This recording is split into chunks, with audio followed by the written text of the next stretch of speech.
शिवजी द्वारा हिमालय से पार्वती को मांगना। ब्रह्माजी बोले, हे महामुनि नारद, भगवान शिव के वहां से अंतर्धान हो जाने के उपरांत देवी पार्वती भी अपनी सखियों के साथ प्रसन्नतापूर्वक अपने पिता के घर की ओर चल दी। उनके आने का शुभ समाचार सुनकर देवी मैना और हिमालय बहुत प्रसन्न हुए और तुरंत सिंहासन से उठकर देवी पार्वती से मिलने के लिए चल दिए। उनके सभी भाई भी उनकी जय जयकार करते हुए उनसे मिलने के लिए आगे चले गए। देवी पार्वती अपने नगर के निकट पहुंची। वहां उन्होंने अपने माता पिता और भाइयों को नगर के मुख्य द्वार पर अपना इंतजार करते पाया। वे अत्यंत हर्ष से विभोर होकर उनका स्वागत करने के लिए खड़े थे। पार्वती ने हाथ जोड़कर उन्हें प्रणाम किया।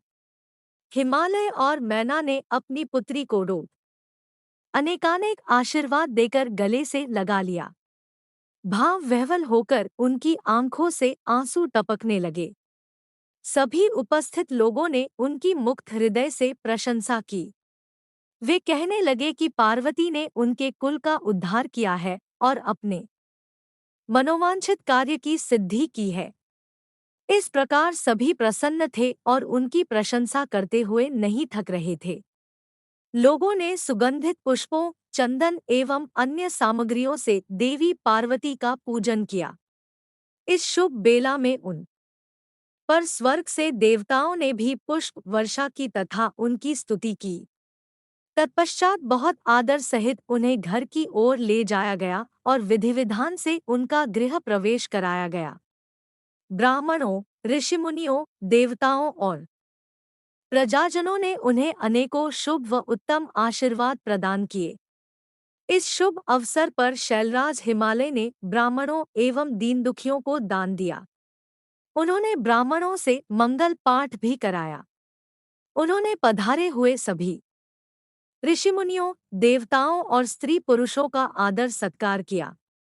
तत्पश्चात हिमालय अपनी पत्नी मैना को साथ लेकर गंगा स्नान को चलने लगे। तभी भगवान शिव नाचने वाले नट का वेश धारण करके उनके समीप पहुँचे। उनके बाएं हाथ में सींग और दाहिने हाथ में डमरू था और पीठ पर कथरी रखी थी। उन्होंने सुंदर लाल वस्त्र पहने थे। नाचने गाने में वे पूर्णतः मग्न थे। नट रूप धारण किए हुए शिवजी ने बहुत सुंदर नृत्य किया और अनेक प्रकार के गीत गागा कर सभी का मन मोह लिया। नृत्य करते समय वे बीच बीच में शंख और डमरू भी बजा रहे थे और मनोरम लीलाएं कर रहे थे। उनकी इस प्रकार की मन को हरने वाली लीलाएं देखने के लिए पूरे नगर के स्त्री पुरुष, बच्चे बूढ़े वहां आ गए। नटरूपी भगवान शिव को नृत्य करते हुए देखकर और उनका गाना सुनकर सभी मंत्र मुग्ध हो गए। परंतु देवी पार्वती से भला यह कब तक छिपता। उन्होंने मन ही मन अपने प्रिय महादेव जी के साक्षात दर्शन कर लिए। शिवजी का रूप ही अलौकिक है। उन्होंने पूरे शरीर पर विभूति मल रखी थी तथा उनके शरीर पर त्रिशूल बना हुआ था। गले में हड्डियों की माला पहन रखी थी। उनका मुख सूर्य के तेज के समान शोभा पा रहा था। उनके गले में यज्ञोपवीत के समान नाग लटका हुआ था। त्रिलोकीनाथ भगवान शिव के इस सुंदर मनोहारी स्वरूप का हृदय में दर्शन कर लेने मात्र से ही देवी पार्वती हर्षातिरेक से बेहोश हो गई। वे जैसे उनके स्वप्न में कह रहे थे कि देवी अपना मनोवांछित वर मांगो। हृदय में विराजमान इस अनोखे स्वरूप को मन ही मन प्रणाम करके पार्वती ने कहा कि भगवन, मेरे पति बन जाइए। तब देवेश्वर ने मुस्कुराते हुए तथास्तु कहा और उनके स्वप्न से अंतर्धान हो गए। जब उनकी आंखें खुली तो उन्होंने शिवजी को नट रूप धारण किए वहां नाचते गाते देखा। नट के रूप में स्वयं भक्तवत्सल भगवान शिव के नाच गाने से प्रसन्न होकर पार्वती की माता मैना सोने की थाली में रत्न, माणिक, हीरे और सोना लेकर उन्हें भिक्षा देने के लिए आईं। उनका ऐश्वर्य देखकर शिवजी बहुत प्रसन्न हुए, परंतु उन्होंने उन सुंदर रत्नों और आभूषणों को लेने से इनकार कर दिया। वे बोले, देवी, भला मुझे रत्नों और आभूषणों से क्या लेना देना? यदि आप मुझे कुछ देना ही चाहती है तो अपनी कन्या का दान दे दीजिए। यह कहकर वे पुनः नृत्य करने लगे। उनकी बातें सुनकर देवी मैना क्रोध से उफन उठीं। वे उन्हें उसी समय वहां से निकालना चाहती थी कि तभी गिरिराज हिमालय भी गंगा स्नान करके वापस लौट आए। जब उनकी पत्नी मैना ने उन्हें सभी बातें बताईं तो वे भी जल्द से जल्द नट को वहां से निकालने को तैयार हो गए। उन्होंने अपने सेवकों को नट को बाहर निकालने की आज्ञा दी, परंतु यह असंभव था। वे साक्षात शिव भले ही नट का रूप धारण किए हुए थे, परंतु उनका शरीर अद्भुत तेज से संपन्न था और वे परम तेजस्वी दिखाई दे रहे थे।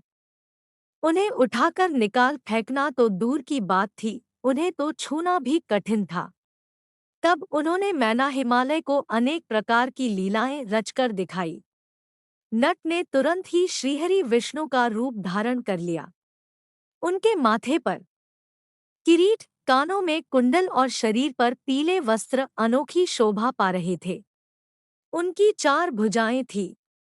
पूजा करते समय हिमालय और मैना ने जो पुष्प, गंध एवं अन्य वस्तुएं अर्पित की थी वे सभी उनके शरीर और मस्तक पर शोभा पा रही थी। यह देखकर सभी आश्चर्यचकित हो गए। तत्पश्चात नट ने जगत की रचना करने वाले ब्रह्मा जी का चतुर्मुख रूप धारण कर लिया। उनका शरीर लाल रंग का था और वे वैदिक मंत्रों का उच्चारण कर रहे थे। उन सभी ने उस नट भक्तवत्सल भगवान शिव के उत्तम रूप को देखा। उनके साथ देवी पार्वती भी थी। वे रुद्र रूप में मुस्कुरा रहे थे। उनका वह स्वरूप अत्यंत सुंदर एवं मनोहारी था। उनकी ये सुंदर लीलाएं देखकर सभी आश्चर्यचकित रह गए थे और परम आनंद का अनुभव कर रहे थे।